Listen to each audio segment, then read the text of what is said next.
Hei semua pemilik iman tanpa kecuali, walaupun aku tahu kualitas imanmu itu berbeda. Ada yang imannya tipis sehingga terasa jauh dariku. Ada yang imannya standar, dia biasa-biasa saja. Ya, ada yang imannya kuat sehingga merasa dekat denganku. Kalau dikaitkan dengan puasa tuh begini, ya. Dengan rahmatku, aku menginginkan semua hambaku meningkat imannya dan semakin dekat kepada aku. Maka diturunkanlah perintah kutiba alaikumus, diwajibkan engkau menunaikan puasa, yang dengan puasa ini spesial. Imanmu aku akan naikkan levelnya ke tingkat yang lebih tinggi. Yang tipis jadi tebal, yang menengah jadi semakin dekat, yang dekat semakin lekat dengan Allah Subhanahu wa taala. Itulah rahasianya pembuka ayat Ramadan dengan ya, dan mukjizatnya adalah saat membuka Ramadan, amal Ramadan dibuka dengan rahmat Allah, semua orang Islam itu semangat menunaikan ibadah di awal pertama Ramadan. Catat. Jadi kalau kita mengikuti semua yang melekat pada Nabi, baik sifat, sikap, perilakunya, bukan hanya akan merubah kita menjadi orang baik, tapi saat yang bersamaan, kita juga akan menjadi teladan bagi orang sekitaran kita. Makanya mohon maaf kalau saya selalu cerewet kalau terkait dengan Al-Quran. Bukan apa-apa, karena ingin sekali kita semua mendapatkan keberkahan dan kemuliaan dari Al-Quran itu. Yang kedua, pembiasaan amal soleh itu kata Nabi, itu langsung ditampilkan oleh para malaikat di hadapan Allah Subhanahu wa taala. Tampilkan. Biasanya kan cuma dicatat ya. Ya, kalau Sya'ban langsung disampaikan. Jadi setiap hamba ya disampaikan oleh para malaikat, diangkat, turfa'u fihi al-a'malus shalihah ila rabbil alamin. Demikian hadisnya. Au kama qala Rasulullah sallallahu alaihi wasallam. Ketika kita beramal saleh di bulan Sya'ban itu bukan sekedar dicatat. Langsung diangkat catatannya, langsung ditampilkan saut-sautan di hadapan Allah. Sehingga komen Nabi, saya ingin amal saya ketika disebut di hadapan Allah dalam keadaan beramal yang baik. Jadi informasi penting yang pertama, turunnya ayat tentang puasa. Perintah puasa itu diturunkannya di bulan Sya'ban, bukan di bulan Ramadan. Ya, turunnya di bulan apa? Sya'ban. Bulan ke-6 atau ke-7 Sya'ban itu? 8 ya. Ke-7 kan Rajab, ke-6 Jumadal Akhirah. Bulan Sya'ban, bulan ke-8. Harinya kalau pengen detil, harinya hari Senin. Baik ya. Hari apa? Senin. Bulannya Sya'ban, bulan ke-8. Tahunnya tahun kedua Hijrah. Jadi Nabi memasuki tahun kedua di Al-Madinah Al-Munawwarah di bulan yang ke-8 Sya'ban, di hari Senin, menerima wahyu dari Allah Subhanahu wa taala dengan turunnya Al-Qur'an surah kedua Al-Baqarah di ayat 183. Allah berfirman, a'udzubillahi minasyaitonir rajim, bismillahirrahmanirrahim, ya ayyuhalladzina amanu kutiba alaikumus syiyam kama kutiba alal ladzina min qablikum la'allakum tattaqun. Baik. Sampai di sini penting dipahami bahwa apa kaitannya. Kan orang sering baca terjemahan dengan tafsir. Tapi sedikit sekarang yang membahas korelasi ayat ini, hubungan ayat ini turunnya di bulan Sya'ban. Apa hubungannya? Apa keterkaitannya? Ternyata salah satu hikmahnya adalah turun perintah ini sebulan sebelumnya agar umat Islam itu bisa diberikan bimbingan oleh Nabi untuk mempersiapkan diri sebelum masuk ke bulan Ramadan. Satu, ada adaptasi secara fisik. Jadi orang-orang yang belum terbiasa puasa, ya, yang mungkin belum bisa beradaptasi, apalagi selama sebulan penuh berpuasa, kan tubuh kita itu punya pola metabolisme yang menyesuaikan. Kalau tidak dibiasakan sebelumnya, kaget, ya, bisa-bisa nanti wudunya kumur-kumur pakai sirup gitu kan, bermasalah. Ya. Oleh karena itu penting ada pembiasaan terlebih dahulu. Ini nanti juga menjadi fikih untuk satu mu'allaf misalnya, yang baru masuk Islam, yang belum terbiasa puasa penuh. Jadi nanti latihannya bukan di Ramadan, latihannya di bulan Sya'ban. Termasuk anak-anak yang menjelang baligh, anak-anak kecil ya, atau yang mau baligh pas Ramadan tahun ini dilatih di bulan Sya'ban. Jadi ketika dia baligh dan masuk Ramadan itu sudah penuh, tidak sampai zuhur lagi. Ya, tapi sampai maghrib. Ya, jadi latihannya satu secara fisikal, ada adaptasi di bulan Sya'ban. Karena itulah kemudian dalam satu hal Nabi dikonfirmasi oleh seorang sahabat bernama Usama bin Zaid radhiyallahu taala anhu. Kisah ini didokumentasikan oleh Imam Muslim dalam kitab Sahihnya, Sahih Muslim nomor hadis 2357. 2357. Ketika beliau bertanya, kama qala ya Rasulullah lam araka tasumu, ya, dalam satu riwayat atau dalam satu tafsiran sunnatan kama tasumu Sya'ban. Ya, paham? Tidak. Ya Rasulullah, beliau bertanya, lam araka tasum, saya tuh jarang melihat Anda, memperhatikan Anda menunaikan puasa sunnah itu ya sebanyak puasa sunnah di bulan Sya'ban. Nah, jadi poin pertama, sahabat itu dalam setiap tindakannya, tutur, perilaku, akhlaknya itu saling memperhatikan Nabi. Karena memang pedoman utamanya jelas. Quran surah ke-33 Al-Ahzab di ayat ke-21. Laqad kana lakum fi Rasulillahi uswatun hasanah. Atau dalam satu riwayat Qalun dan Warsh dari Nafi' iswatun hasanah. Ya. Jadi bisa dibaca uswah, bisa dibaca iswah. Nah, ada qudwah, ada uswah, itu berbeda. Ya, kalau qudwah itu satu bentuk keteladanan yang diikuti kita akan jadi baik. Jadi ada satu bentuk keteladanan, bila diikuti kita pun akan mendapatkan aura kebaikannya. Jelas ya? Oke. Tapi kalau uswah adalah bentuk keteladanan yang bila diikuti kita mendapatkan kebaikannya, dan dalam saat yang sama kita pun menjadi teladan untuk orang lain. Gitu. Jadi kalau kita mengikuti semua yang melekat pada Nabi, baik sifat, sikap, perilakunya, bukan hanya akan merubah kita menjadi orang baik, tapi saat yang bersamaan kita juga akan menjadi teladan bagi orang sekitaran kita. Nggak percaya silahkan ya, dari yang kecil-kecil, karena itu harakatnya bisa dibaca dengan kasrah. Riwayatnya dari Qalun, Warsh, dari Imam Nafi' Al-Madani. Imam Nafi' Al-Madani itu badannya tinggi besar. Kalau dari Madinah itu biasanya ibu rambutnya keriting atau lurus?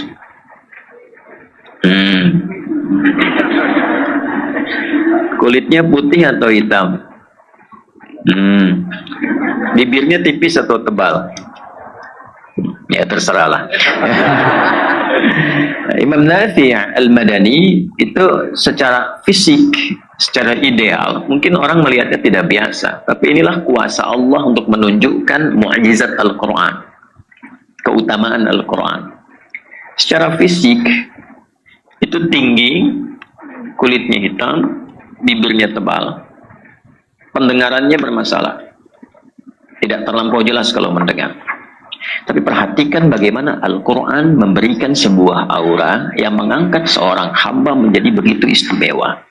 Imam Nafi' Al-Madani ini bisa melihat kesalahan orang dalam membaca Al-Quran dan mengetahuinya hanya sekedar melihat gerakan bibirnya saja. Imam Nafi'. Dan yang kedua, setiap beliau berbicara dan mengeluarkan kata, itu keluar bau harum di lisannya. Itu Imam Nafi' Al-Madani. Itu bagaimana Allah memuliakan dengan kemuliaan Al-Quran. Karena Al-Quran itu punya sifat begitu. Makanya mohon maaf kalau saya selalu cerewet kalau terkait dengan Al-Quran. Bukan apa-apa, karena ingin sekali kita semua mendapatkan keberkahan dan kemuliaan dari Al-Quran itu. Tidak ada tempat, waktu, bahkan figur yang melekat dengan Al-Quran kecuali merubah semuanya jadi yang terbaik. Sambil contoh begini, Quran itu turunnya malam atau siang? malam itu langsung berubah suasananya, penuh dengan berkah dan keutamaannya lebih dari 1000 bulan. Bahkan diabadikan di Al-Quran surah ke-97. Inna anzalnahu fi wa ma adraka ma. Nah, ini poinnya. Lailatul Qadri khairum min. Karena itu malamnya pakai ta. Jadi lail itu malam, ketika ditambah ta, lailah artinya ada yang istimewa di malam itu. Kalau hanya lail itu malam standar, waktu standar. Ya, lail, al-lail, ya surah al-lail. Jamaknya layali, turunannya lili, lela, leli, itu lail, malam. Kan saya sering bilang ibu leli, ibu malam, gitu ya. Kemudian turun. Yang ditugaskan malaikatnya siapa? Jibril. Saat Jibril menerima mandat untuk menurunkan Al-Quran kepada Nabi Muhammad SAW, itu naik status langsung jadi Ruhul Amin, Sayyidul Malaikah, pemimpin para malaikat. Harinya hari apa? Jumat. Dan Jumat langsung berubah menjadi Sayyidul Ayyam. Bahkan nanti punya keutamaan di surah ke-62. Nabi yang menerima siapa? Muhammad SAW, dan langsung mendapatkan keistimewaan Sayyidul Anbiya'i wal Mursalin, pemimpin para nabi dan rasul. Turunnya di mana? Mekah. Langsung berkah tempatnya. Hijrahnya kemana? Ke Yathrib dulu. Kapan jadi Madinah? Ketika Quran turun di situ. Gitu. Tadinya Yathrib. Ya, suasananya tertinggal, kotor, monopolinya, pasarnya rusak. Ketika Al-Quran turun merubah. Artinya apa? Al-Quran itu turun dimanapun, dalam suasana apapun, itu pasti akan merubah pemiliknya menjadi lebih baik. Itu poinnya. Karena itu orang yang selalu dekat dengan Al-Quran, ulama menyimpulkan hal pertama yang lahir dari dalam dirinya adalah perubahan pada yang lebih baik. Jadi kalau menghafal Quran, membaca Al-Quran, mengkaji Al-Quran, ciri khas pertamanya bukan berapa banyak yang dihafalkan, tapi ciri khasnya dari sekian banyak yang didapatkan itu, berapa yang mampu merubah kita menjadi lebih baik. Itu ditemukan di Quran surah 35, Fatir, di ayat ke-32. Paling kiri sebelah atas itu di mushaf. ثُمَّ أَوْرَثْنَا الْكِتَابَ الَّذِينَ اصْطَفَيْنَا مِنْ عِبَادِنَا فَمِنْهُمْ ظَالِمٌ لِنَفْسِهِ وَمِنْهُمْ مُقْتَصِدٌ وَمِنْهُمْ سَابِقٌ بِالْخَيْرَاتِ بِإِذْنِ اللَّهِ. Itu ya. Dan itu keutamaan terbesar. Dzalika huwal fadlul kabir. Ya, ada penghafal Quran itu ada 3 golongan kata Allah. Golongan yang zalim, dia hafal tapi tidak merubah dirinya. Ya, dia hafal al-ikhlas, qul huwallahu, tapi lisannya bisa mengatakan semua agama sama, menuju pada Tuhan yang sama. Nah, itu disebut golongan zalim. Dia hafal la yashar qaumin qaum, jangan saling mencela, tapi dia mencela. Ya, dia hafal la yaghtab ba'dukum ba'dha, jangan gibah, nggak boleh bikin hoax, tapi dia gibah. Saya tidak, Ustaz, bagus, nggak seperti ibu itu tuh, ibu itu mah kalau itu sama, ya kan? Nah, itu sederhana tapi dalam sekali gitu ya, tapi dalam.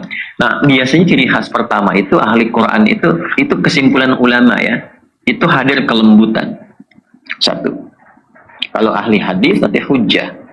Kalau ahli fiqih meningkat intelektualnya. Jadi tidak ada materi dalam pelajaran ilmu-ilmu Islam kecuali membentuk kepribadian kita.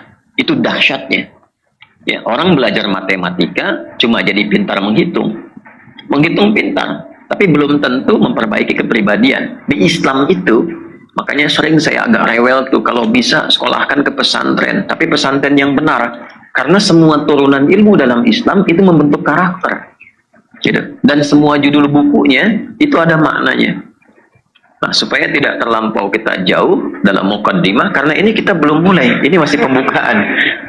Ini masih pembukaan. Ya, karena itu sahabat tahu semua yang melekat pada Nabi itu karena sifatnya ada iswah yang kecil ataupun yang besar, uswah itu pasti menjadi teladan.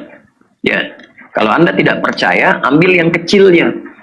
Yang sederhananya, yang simpelnya, yang berharokat kasrah. Kasrah itu kan dari kata kasrah zujaj. Ya, kaca pecah jadi kecil-kecil. Karena itu sifatnya khafad, di bawah rendah. Yang rendah itu kan kecil, sederhana. Ya, Nah, kecil itu menunjukkan kelembutan, ya, sedikit gitu. Makanya perempuan itu kan punya sifat lembut karena itu harokatnya kasrah. Laki-laki anta, perempuan anti. Laki-laki jazakallah khair, perempuan jazakillah. Jadi harokat kasrah itu identik dengan lembut, tipis. Tipis, lembut, ya.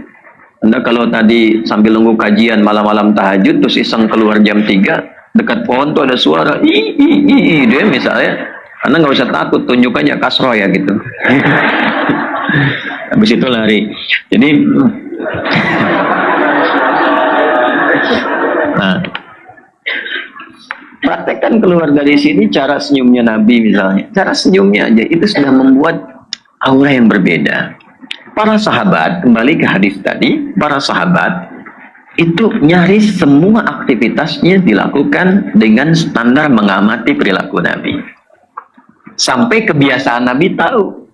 Dan itu viral. Yang paling menarik, Bapak Ibu, bukan hanya orang dewasa, sampai anak kecil pun pengen tahu kebiasaan tidur Nabi. Nanti kita akan bahas rinci ketika masuk pembahasan tarawih. Ya, nanti 2 jam lagi. Ya, nah, jadi Usama bin Zaid radhiyallahu taala anhu mengamati kenapa setiap Sya'ban itu Nabi puasa. Ya kan? Maka apa jawab Nabi? Perhatikan kalimatnya. Kama qala Rasulullah sallallahu alaihi wasallam, "Dzalika syahrun yaghfulu anhu an-nas." Perhatikan, inilah bulan, kalau mau ditambah kita gunakan isim mausul misalnya, kama qala dzalika syahrul ladzi yaghfulu anhu an-nas. Itulah bulan yang istimewa yang kebanyakan orang mulai lupa dengan keistimewaannya. Oke? Baik, sampai satu titik ini. Jadi ada yang istimewa di bulan Sya'ban. Lalu dijelaskan oleh Nabi, baina Rajab, ya, baina Rajab wa Ramadan. Bulan ini terletak di antara Rajab dan Ramadan. Kenapa harus didetilkan lagi? Padahal kan sudah tahu, Usama bin Zaid mengatakan, saya tidak melihat Anda banyak menunaikan puasa sunnah sebanyak yang Anda tunaikan di bulan Sya'ban. Kenapa Nabi detilkan lagi? Kan sudah tahu letaknya setelah Rajab. Ini ingin memberikan kesan, kata sebagian ulama, bahwa umumnya nanti ada orang-orang yang fokusnya ke Rajab. Isra Mi'raj misalnya kan, ya, diperingati, diikuti, dipahami tentang sholatnya, diamalkan, dikaji. Banyak peringatan Isra Mi'raj. Sampai masuk Sya'ban pun masih peringatan Isra Mi'raj. Gitu ya. Apakah salah? Tidak. Tidak ada masalah untuk mengkaji itu. Ya, yang jadi catatan dari Nabi adalah ketika Rajabnya banyak kita fokus kepadanya, lupa terbawa suasana itu ke Sya'ban, lupa dengan keistimewaan Sya'bannya. Sehingga ketika masuk Sya'ban hanya menunggu Ramadan, persiapan ke Ramadannya tidak dikaji dan disiapkan. Itu yang dimaksudkan Nabi. Nabi langsung kasih contoh, salah satunya adalah Sya'ban itu adalah momentum terbaik yang disiapkan untuk memberikan kebiasaan yang baik bagi diri kita guna menyiapkan diri memasuki bulan Ramadan. Salah satunya apa? Memperbanyak amal soleh supaya amal itu bisa dibiasakan di Ramadan. Itulah keutamaan Sya'ban yang pertama. Yang kedua, pembiasaan amal soleh itu, kata Nabi, itu langsung ditampilkan oleh para malaikat di hadapan Allah Subhanahu wa Ta'ala. Tampilkan. Biasanya kan cuma dicatat ya. Ya, kalau Sya'ban langsung disampaikan. Jadi setiap hamba ya disampaikan oleh para malaikat, diangkat, turfa'u fihi al-a'malus shalihah ila rabbil alamin. Demikian hadisnya. Au kama qala Rasulullah sallallahu alaihi wasallam. Ketika kita beramal saleh di bulan Sya'ban itu bukan sekedar dicatat. Langsung diangkat catatannya, langsung ditampilkan saut-sautan di hadapan Allah. Sehingga komen Nabi, saya ingin amal saya ketika disebut di hadapan Allah dalam keadaan beramal yang baik. Sya'ban beda. Ibu bapak baca Al-Quran di bulan Rajab, dicatat satu hurufnya berapa? 10 kalau ikhlas. Ya. Gitu kan? Nun, lumayan 10 ya. Kalau ikhlas, gitu kan? Tapi Rajab tidak. Begitu dibaca Nun, ya Allah, hambamu Kevin, ada Kevin di sini. Hambamu Kevin sedang baca Quran, Masya Allah. Ya. Nun, sampaikan tuh kan, bisa disampaikan itu bulan Sya'ban. Ya Allah, hamba-Mu si fulan meningkatkan sholatnya. Allah sudah tahu bahkan sebelum dikerjakan. Tapi itu untuk memberikan kesan kepada kita. Kenapa hadis itu diungkap? Untuk memberikan motivasi kepada kita. Allah sudah tahu sebelum dikerjakan. Saat dilakukan sangat memahami. Tapi itu disampaikan kepada kita supaya kita yang tidak tahu termotivasi dengan pengetahuan itu. Itu maksudnya. Nah, rahasia yang ketiga, ini saya buka Sya'bannya dulu. Rahasia yang ketiga adalah ternyata pembiasaan di bulan Sya'ban ini akan membuat kita semakin konsisten beramal di bulan Ramadan dan memasukinya dalam keadaan baik. Memasukinya dalam keadaan baik. Karena memang ketika ayat ini diturunkan, seperti kemarin Jumat saya sampaikan dalam khutbah yang telah diupload itu di YouTube, iman orang Islam terbagi pada 3 golongan. Berapa golongan? Yang tipis, yang standar, dengan yang kuat. Dan ketiganya dibuka dengan huruf satu saja, ya. Disebutkan 361 kali dalam Al-Quran dan membuka perintah panggilan puasa. Ya ayyuhalladzina amanu. Huruf panggilan itu ada 14 dalam bahasa Arab. Ini santri atau mahasiswa yang ngaji, kalau nanti ngaji nahu, gramatikal bahasa Arab, misalnya ingin cari syarah di kitab Alfiyahnya Ibnu Malik, syarah Ibnu Aqil, cari yang tahqiqnya Muhyiddin Ad-Darwishi. Itu bagus sekali, 2 jilid. Jilid pertamanya ketika masuk bab nida, itu nanti ada catatan kaki, disebutkan ada 14 jenis huruf panggilan, huruf nida. Ada a, ada aya, ada wa, ada ya, dan seterusnya. Tapi yang disebutkan dalam Al-Quran hanya satu, yaitu ya, 361 kali. Kenapa? Karena ya satu-satunya huruf yang mencakup semua fungsi huruf panggilan ini. Linida'il qarib, nida'il mutawassit, wal ba'id. Ya, dia difungsikan memanggil jarak yang dekat, jarak menengah, plus jarak yang jauh. Kalau ini ditempelkan pada suasana iman, saya detilkan begini ya. Ya, disebutkan 361 kali dalam Al-Quran memanggil objek yang dekat, menengah, atau jauh.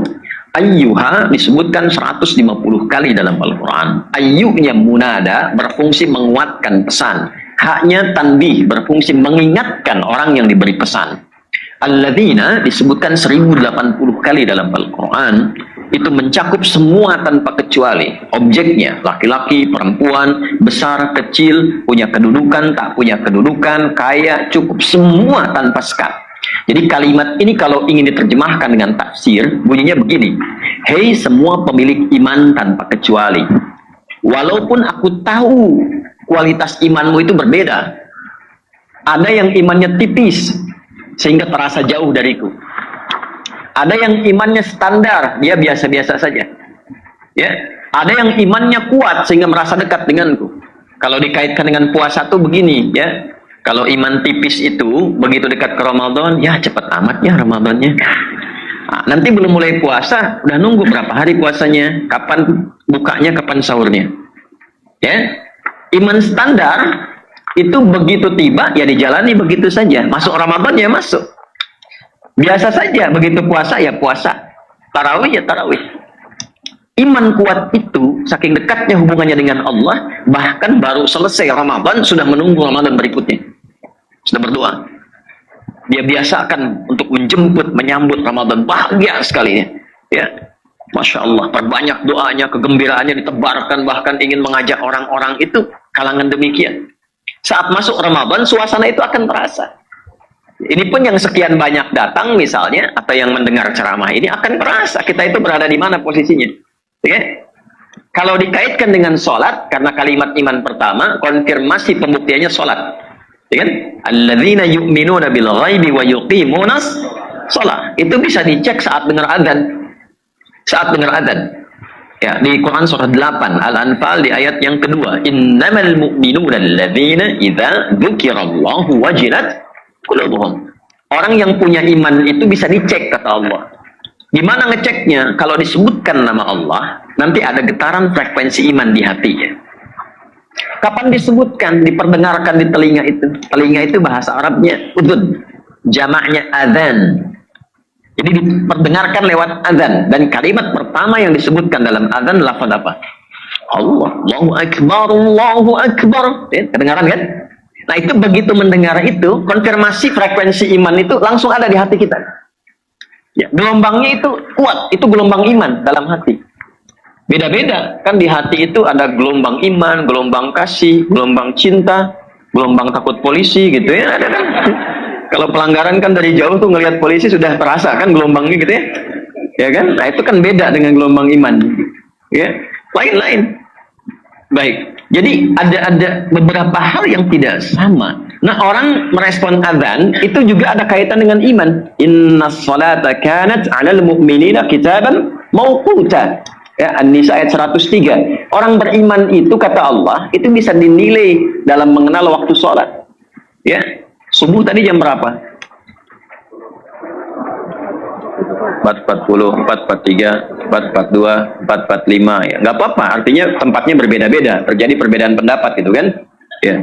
Kalau 4.45 Allahu Akbar, Allahu Akbar, 4.45 dipanggil, 4.45 dia sadar. Wah, sudah adzan, saya harus siap-siap. Nah, itu iman standar. Oh, belum kuat, Mas. Belum kuat. Itu standar. Ya, Anda masuk kuliah jam 7, datang jam 7, standar kan? Iya. Kalau datang jam 6, hebat. Datang jam 3, keterlaluan. Datang kuliah jam 7, datang jam 3 kan? Gitu. Nah, orang dipanggil 4.45, dia jam 3 sudah bangun. Dia siap-siap. Warming up dulu supaya subuhnya sempurna. Tahajud dulu, istighfar dulu, subuh, mantap. Iman kuat. 4.45 dipanggil, 5.44 baru sadar. Dan gak ingat sholat tuh. Kalau nggak diingatkan tipis. Nah, yang mau saya katakan adalah kalimat ya di situ memberikan sebuah statement yang tegas. Bahasa tafsirnya gini, aku tahu iman kalian itu kualitasnya beda-beda. Tapi dengan rahmatku, ya, dengan rahmatku, inilah yang sering menginspirasi beberapa ulama memberikan komentar. Rahmat Allah itu dianugerahkan melimpah di pembuka Ramadan. Dengan rahmatku, aku menginginkan semua hambaku meningkat imannya dan semakin dekat kepadaku. Maka diturunkanlah perintah kutiba alaikumus, diwajibkan engkau menunaikan puasa, yang dengan puasa ini spesial. Imanmu aku akan naikkan levelnya ke tingkat yang lebih tinggi. Yang tipis jadi tebal, yang menengah jadi semakin dekat, yang dekat semakin lekat dengan Allah Subhanahu wa taala. Itulah rahasianya pembuka ayat Ramadan dengan ya, dan mukjizatnya adalah saat membuka Ramadan, amal Ramadan dibuka dengan rahmat Allah, semua orang Islam itu semangat menunaikan ibadah di awal pertama Ramadan. Catat. Nah, kalau nggak percaya silakan. Ini malam pertama tarawih akan penuh Masjid An-Nur ini. Silahkan kalau nggak percaya.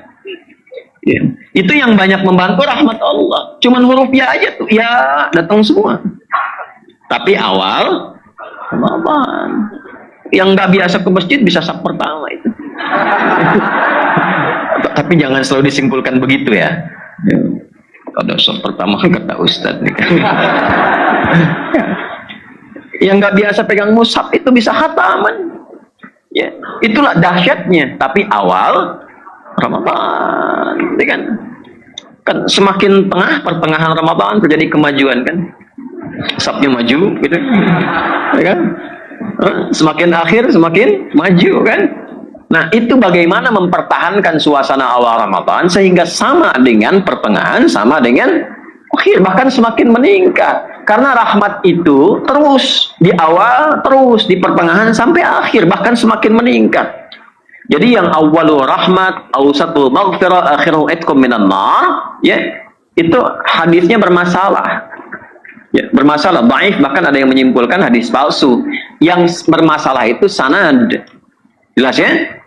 Karena sesungguhnya bertentangan dengan sifat Ramadannya. Awalnya rahmat, pertengahannya semakin meningkat rahmatnya, akhirnya semakin meningkat juga. Di awalnya ada maghfirah, di akhirnya ada maghfirah, pertengahannya ada maghfirah. Semua sifat itu ada. Bahkan pembukanya jika dilakukan dengan benar. Ini rahasia pertama yang saya berikan. Catat ini di antara kita. Jadi kalau kita baru mendapat malam pertama Ramadan saja dan benar amalnya, itu semua dosa kita digugurkan langsung oleh Allah. Nanti saya turunkan. Nggak cukup dengan amin, kita bahas dulu nanti. Ya, nanti saya turunkan sampai ke doa-doanya. Ya, jelas sampai sini? Nah, kalau jelas mari kita akhiri kajian kita. Langsung masuk.